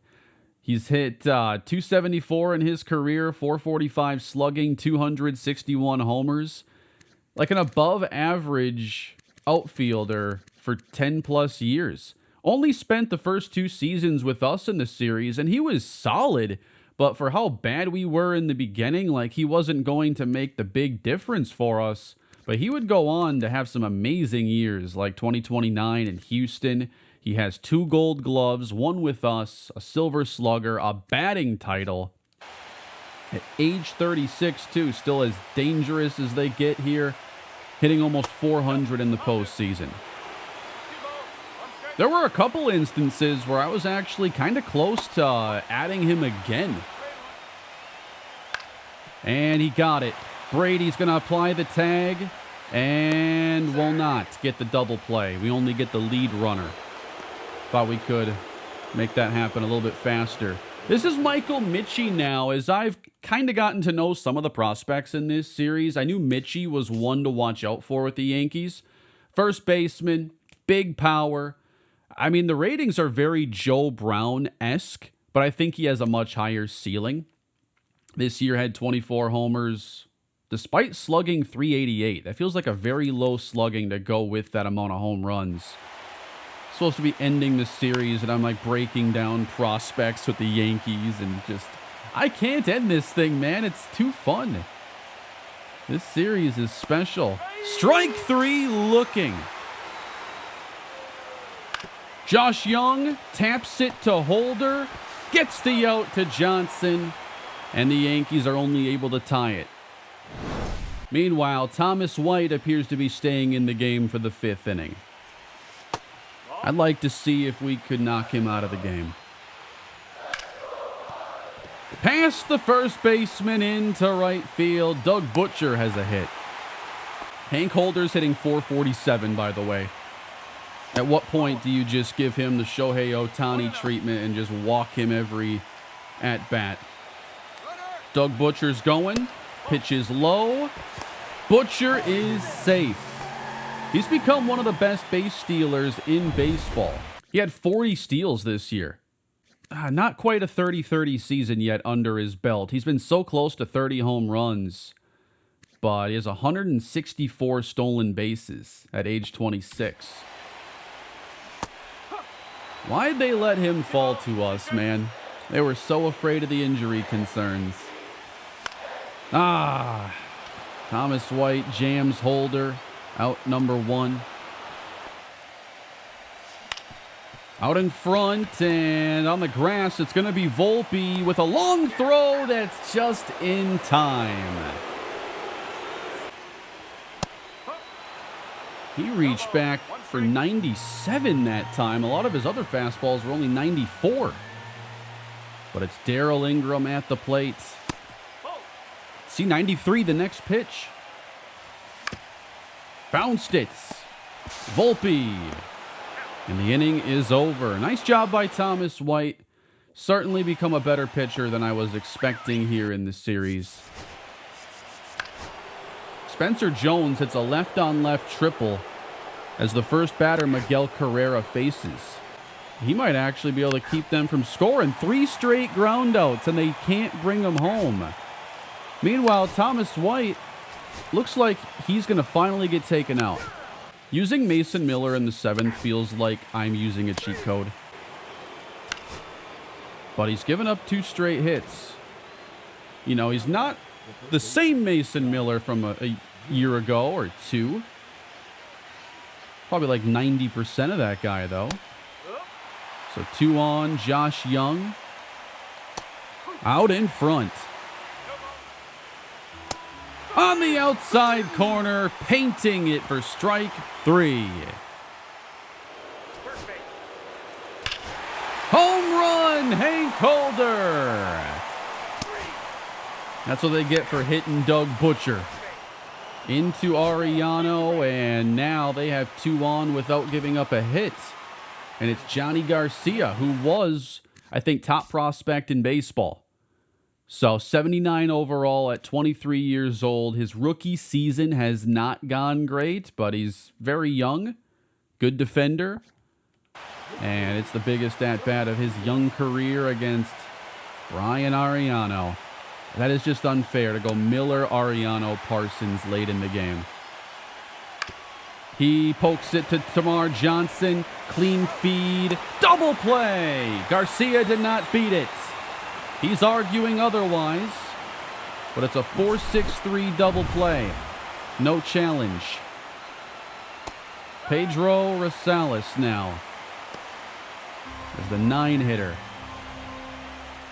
Yankees looking for a pair late. And they'll get the top of their order again with Adam Bullington. 17 pitches in for Ariano. Probably a good time to change it up. And we're going to go with Victor Medeiros, whose numbers are not great, especially against righties. Oh my, the zone is getting smaller every inning. It's in front of O'Hoppe, and he is not going to have him at second base. It's now 3-0. I think we're just going to walk him then intentionally and bring up Volpe. Not waste any more pitches in that one. Oh, he did offer on that one, though. Medeiros needs to just calm down. Now we'll return to that outside. Volpe strikes out, leaving him full. And you'll see here in the corner, I have re-downloaded Super Mega Baseball 4. Longtime viewers of the channel will know I've made a lot of Super Mega Baseball content over the years. And one thing I want to do is kind of better immortalize some of the players on the channel that have become, you know, so legendary. And mainly the players that I've drafted, you know, that aren't, you know, in real life. The Hank Holders of the world, Joe Michael. I want to recreate these players on Super Mega Baseball 4 and create a team that hopefully I can use in the future for something fun. But imagine a team I construct with the big names across all these series. You can go back to the Rockies and the Twins. I mean, you can make a super team there if you wanted to. I'd try to make something somewhat balanced. But there are just so many fun characters from across the series that would be great fits. You know, imagine Luis Estrella there as a power speed guy on the bench. Just a role player that never really panned out in that A's series. Imagine Hank Holder as one of the faces of the team. Joe Michael as that team's ace. Unfortunately, this is a feature that was common in older games where you could export your active team. And you could use them in Play Now or start a franchise all over with that roster you have in franchise. But there hasn't, for many years, in this game or Madden, the two I'm most familiar with, been any feature that allows you to export your franchise team to use elsewhere. So the best I can really do is going to Super Mega Baseball, a great game, and recreating. They have a great creation suite, and I haven't spent much time in SMB4. So before I'm really done with the Marlins for the year, I'd like to get some players over there created and start piecing together something that I could bring to the channel. Maybe I do it 2026 around baseball season. And it looks to be a 4-2 game as we get nothing going in the 8th inning, and we will head to the 9th again with Robbie Parsons, who's been phenomenal in his 3 save opportunities. 54% strikeout rate so far. And it's the former Marlin, Jesus Sanchez, to open the frame. Can't connect at 96. And where did we get Parsons? In a trade from the New York Yankees. I made the trade when they were a bottom 5 team. You know, bottom 5 teams give up their best relievers all the time for good prospects. Trying to remember off the top of my head who I traded them. As Sanchez taps it to the right side. One down. But I felt like Parsons was one of the missing pieces in our quest to not just rely on aging bullpen players. He struck him out on the inside corner. Young down to his final strike, and he puts it in play past Johnson. A great swing, and the Yankees aren't done. Spencer Jones, no way! No way he just did that. Left center off of Parsons, and the Yankees have just tied the game. And Parsons has the first blown save a closer of ours has had in 2 years in the postseason. Or is it 3? Like Mason Miller, did he have 2 perfect years? Yeah, that thing just did not end up on the outside part of the plate at all. He was 1 pitch away, was dialed in. 2 batters later. Great swing by Josh Young to even give them that chance. So here in World Series Game 1, we have drama. Strike 3 takes us to the bottom of the 9th, where we attempt to walk it off. Luis Mendez is 3 for 3. So he's there, Robbie Parsons' replacement. We'll get Tamar Johnson and the top of this order. Thought I sat back decently there, but it was a low changeup, so 1 out. And it's going to be 3 up, 3 down. Great inning for Mendez, and we'll play extras in Game 1. And we gave up a home run in the 10th. Benny Piazza to the second batter he faces. So now we trail going bottom 10. Hank Holder already has 2 homers. Not walking him. He's hitting .450. Trying to get number 3. It's a little foul. To the right side, off the wrist, and that's going to cost him. Infield hits Hank Holder. Do we try to steal, though? Holder can get it done. We are sending him. Brady swinging a miss. Holder is in safely.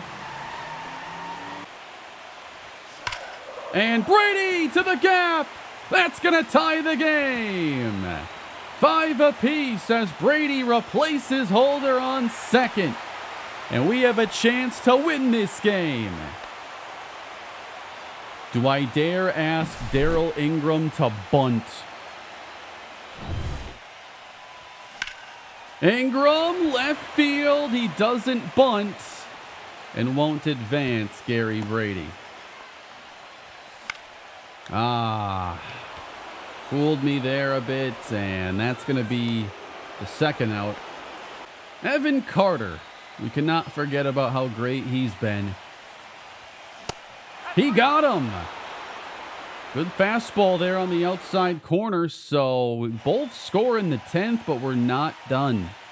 Spencer Jones hitting with 2 gone. The pitcher is Gasser. A double shy of the cycle.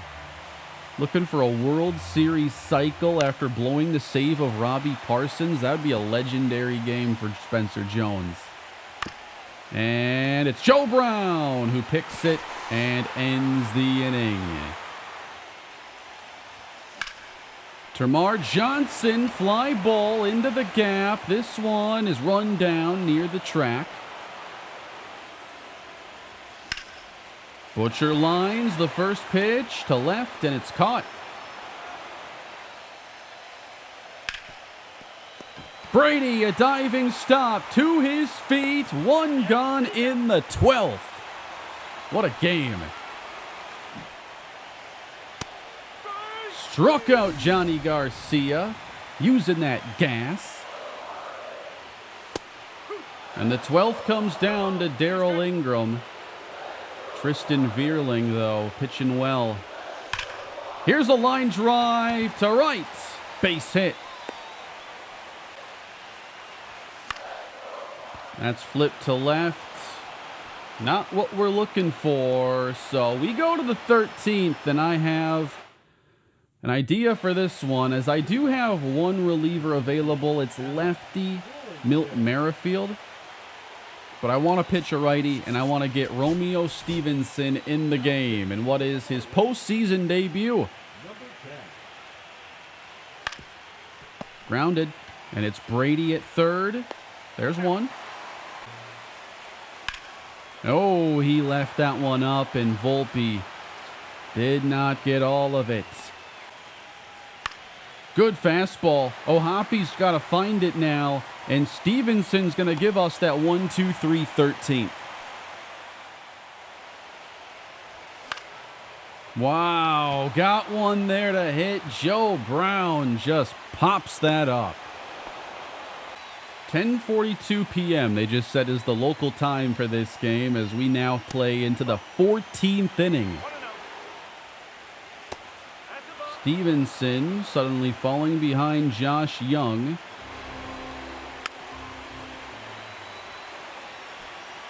What? Stevenson just got hurt?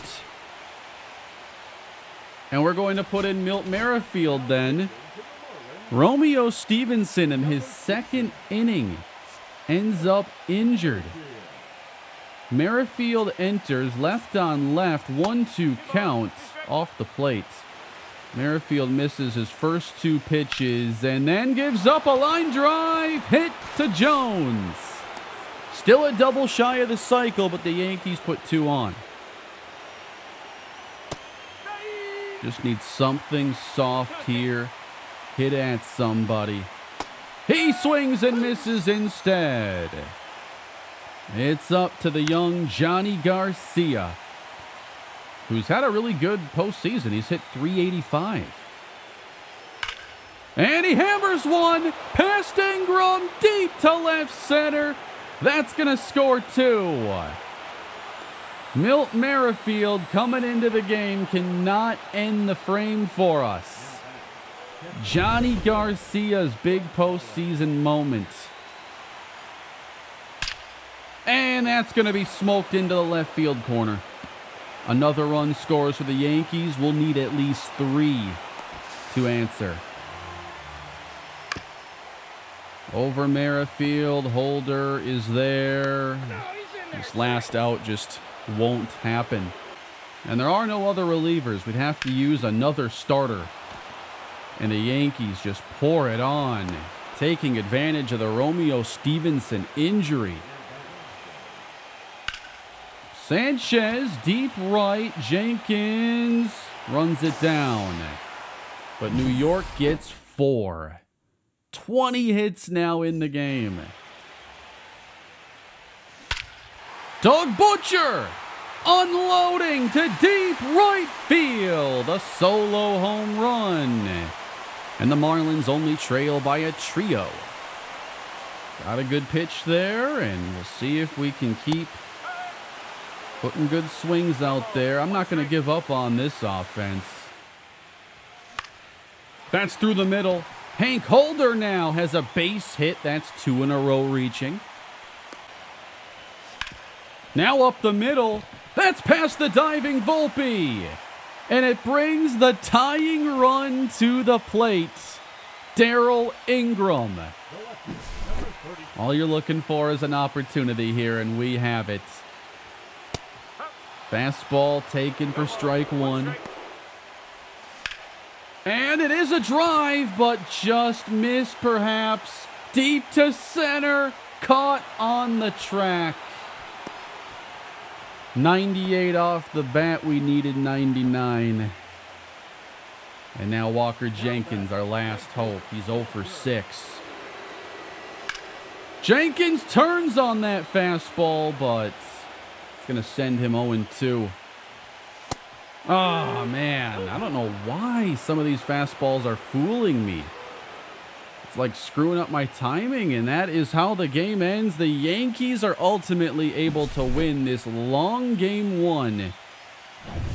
We'll have to see the Stevenson injury impact, too, if we're going to have to make a roster move. Yep, he's going to be out 1 to 2 weeks with a pec injury. A lot of guys struggled this year, and I think it's going to open the door for Brooks Matsui, who only made a couple appearances, it appears. I don't know, the October 20th things there cannot be correct. Not pitching 3 games on one day. But Brooks Matsui is going to be who replaces him then on the playoff roster. You know, that's who was probably traded for Parsons then. Parker Marrero. I gave them one of our best prospects. One of our best starting pitcher prospects. And he's going to try to put us down in a 2-0 hole. Schwellenbach, Cy Young winner, gets the mound. Everybody's a little tired after that game. And here we go. Schwellenbach, we need him to... You know, anytime you have a long game like that, you've got to get some innings, and he gives up a home run to Jesus Sanchez. We put 2 on, though, in the bottom of the first. Let's go see Parker Marrero. 25 years old, same age as Darrell Ingram, and he is a rookie. 15-9 this year, 3.07 ERA. Legitimately, like, rookie of the year caliber. Didn't make it, but he was an all-star. So a trade that worked out for both sides. And now Ingram on 1 pitch. End of the inning. Home run for Doug Butcher on back-to-back days. And now Brady reaches via error. Let's try this again with Ingram. 2 on, in scoring position now. And now lines 1 to right. That's in. Will not test Sanchez here. That was a good throw, but we will add a run. Looks like it's now 2-2. Ooh, liked that pitch. Walker Jenkins trying to put us ahead. Nearly did there. Nope, could not hold back. And it's a base hit to right field. A 2-out hit for Carter. And we have taken the lead. Probably could have gone to third on that. Just kind of playing it safe as the inning extends. Huge 3-run inning for us. Schwellenbach now in the 4th. Gets us through it. Gives up back-to-back doubles in the 5th. He just has not had it this October. Trying to, give him all kinds of chances. He is the Cy Young winner after all. But the Yankees tie the game. Marrero having a pretty solid day. We had 1 good inning against him. Gives up a double, though, in the 6th. A walk to Johnson, and then Logan O'Hoppe with a double. And we ultimately have loaded the bases against Christian Hernandez. 5-3 Marlins. And Brady now with the drive. Deep left with Carey. It is in play. And now scrambling ahead. This is a mess. I thought I had it set up right. You get there at least. We're going to take the lead, or stretch the lead, and then have second and third. 2-2 line drive, center field, and we will score at least 1. Safe at home. A 5-run inning for the Marlins. Victor Medeiros gives up a run to the Yankees in the 7th. And Miguel Carrera gets the last 6 outs, and we have taken Game 2 against the Yankees. Big answer there with the offense. And we will move now to New York. Noble Meyer takes the mound in Game 3. Evan Carter triples in the 5th. We've been looking for offense. Joe Brown singled. Must have been an infield single that he couldn't score on. Logan O'Hoppe will take care of that, get us on the board, and then Spencer Jones immediately ties the game. Take your base. Home run, Jesus Sanchez. That comes off of Mason Miller. 28, Brian. And then Brian Ariano enters, gives up a walk, a triple, and a double. I thought Bubic was going to be pitching. They just took him out of the game. So Darrell Ingram down 3 in the 8th inning at Yankee Stadium. He skies this one. Deep to right. Sanchez camped under. Yankees an inning closer to a 2-1 lead. Walker Jenkins opens the ninth with a double. Evan Carter goes yard. So now we only need one run. And the Yankees will bring on Vierling again. Joe Brown popped up. At second base, that'll be out number 1. Perfect pitch. He gets so hoppy. And our hopes now rely on Termarr Johnson. If he can reach, we get to Doug Butcher. Here's one into center field. It is going to be run down, and the Yankees have won Game 3. We have given up 2 games now in the World Series. Huge game for Jorge Vizcaino as we again try to even it and ensure a trip back to Miami. Home run. Doug Butcher gets us on the board. A very well-pitched game so far. Vizcaino has given up 5 hits and has completed 5 shutout innings. So he'll face Antoine Rosado in the 6th. He's given us the outing we've needed today. Oh, you got to call that change up. 3-2 and missing low. That puts 2 on for New York. So we'll make the change there. Miguel Carrera, he's become one of our top guys. We've developed him really well. Although lefties have hit him pretty effectively. Count now 1-2. He struck him out on the low 2-seamer.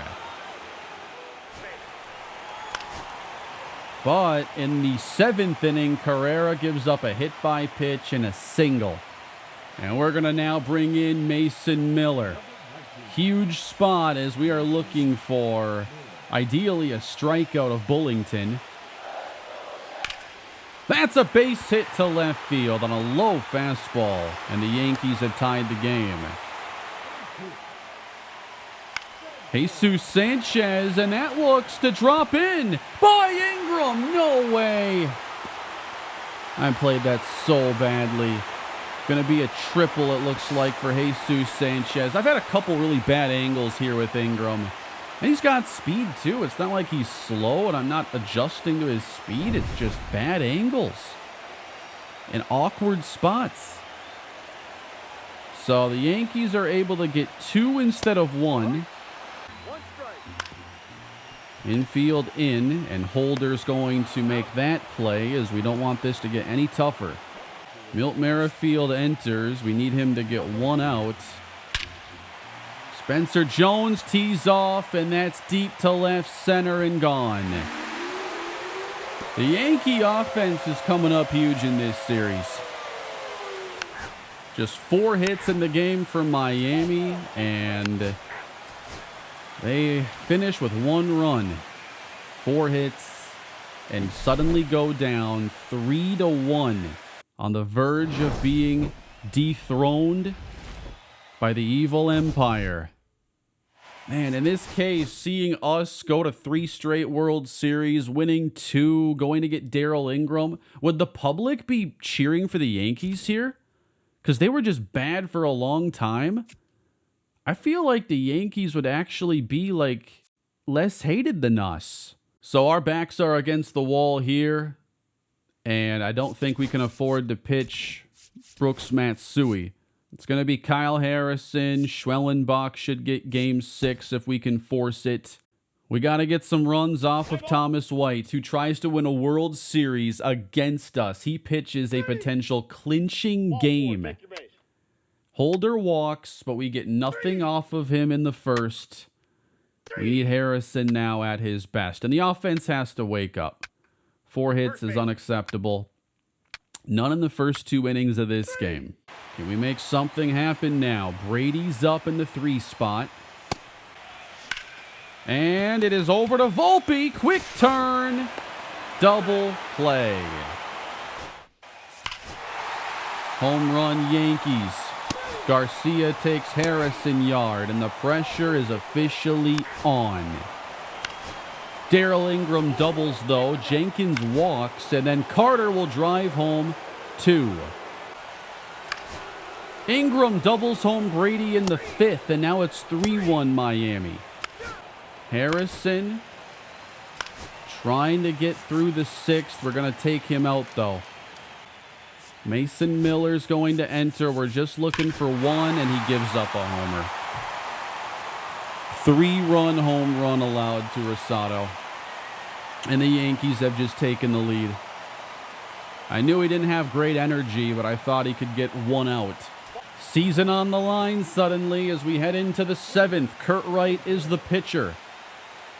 And here's the heart of our order. And the heart and soul of the rebuild, Hank Holder. That's a base hit to right field. All right, this one's going to come down to Darrell Ingram in the 7th. And first pitch, grounded to third. They get Holder at 2nd. Joe Mack is hitting. Really? Joe Mack is with the Yankees now. I didn't even notice that. We're in some trouble, guys. We don't score in the 8th.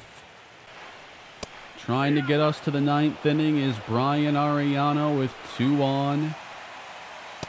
And we have loaded the bases for Johnny Garcia.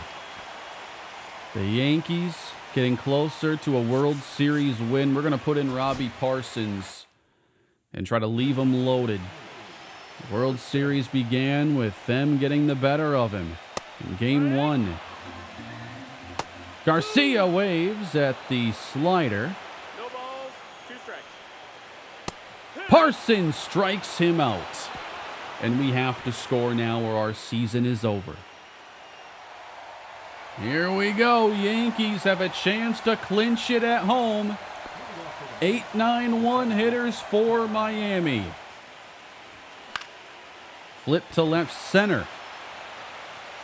Yeah, that just late timing over and over again. Here's a grounder to Volpe. Good play, 2 gone.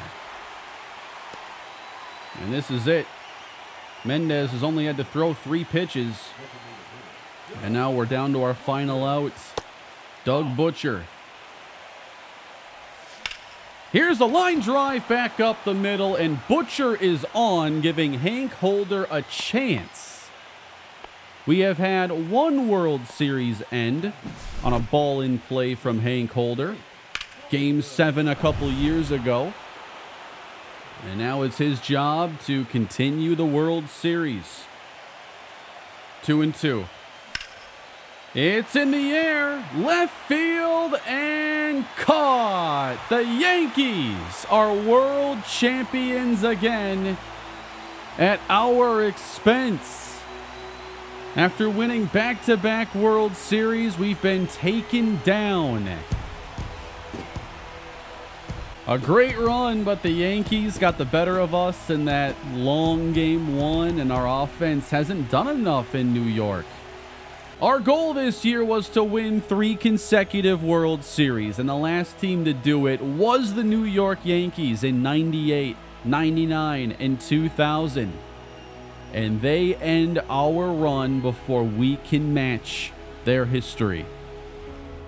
We gave it a good shot here. We have now made it to 4 straight World Series, winning 2 of them. That's still an incredible run for this franchise. I think we are still a dynasty with multiple titles. But now we've finally been topped. World Series MVP was Pedro Rosales for the Yankees. Hank Holder was still the postseason MVP, though. You can't beat him. 4-1. Can't believe we went down without even getting the series back to Miami. Corey Seager makes the Hall of Fame after this year, playing 20 years with 452 homers, hitting .280. So when you look ahead to what's next for this team, Logan O'Hoppe, Evan Carter, Spencer Schwellenbach, Mason Miller, Noble Meyer are among the free agents. Got to get the staff back together here best I can and continue to see where the future takes this team. Hank Holder did see some regression this year. He's now played 8 MLB seasons. Still a 97. Darryl Ingram, he's also at a 97. Saw his power drop off a little bit this year. We'd hope to see it return to form next season.